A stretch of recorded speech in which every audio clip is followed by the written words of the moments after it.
CR101radio.com, podcasts, and more. Who is our number one ally? This is R.J. Rushdoony with a report on our threatened freedom. Recently, a congressman called attention to some startling statistics about our foreign aid to the Soviet Union. From 1946 through 1974, the United States provided in direct foreign aid and assistance to the Soviet Union $1,033,400,000. In addition, there was nearly $12 billion given through the so-called Lend-Lease program. The total aid in various forms to the Soviet Union was placed somewhere between $30 and $40 billion. Now, it would be interesting to know how much is currently going to the Soviet Union, while Social Security here is near bankruptcy, and another federal deficit is in prospect. But there is another urgent question. The number one beneficiary of American aid in this century has been the Soviet Union.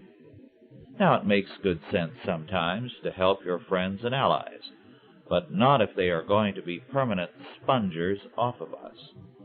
Since we have helped the Soviet Union far more than any other nation, it would be logical to assume or conclude that America's best friend is the Soviet Union.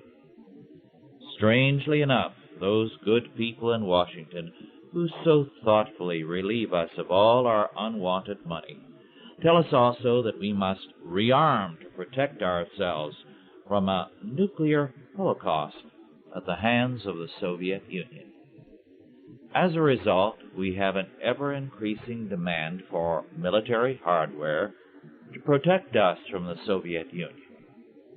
Now, if the Soviet Union is our number one ally and friend, and as such is receiving our highest financial support, why arm ourselves against them?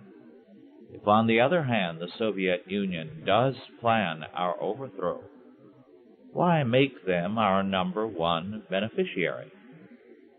Perhaps raising such a question is a bit simple-minded. Perhaps there are some profound reasons for what is going on. On the other hand, it could very well be as crazy as it sounds.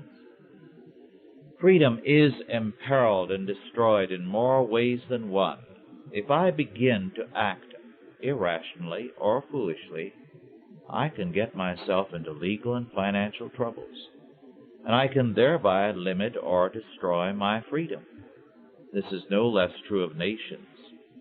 As a people, we are today in an economic crisis, and most of us are finding it increasingly more difficult to keep our heads above water. Taxes are more than a burden. They have become painful.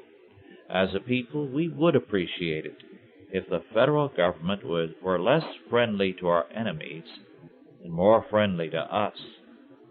Most of us do not see the Soviet Union as a friend, and increasingly, more and more of us do not see the U.S. federal government as a friend, but as a threat to our freedom.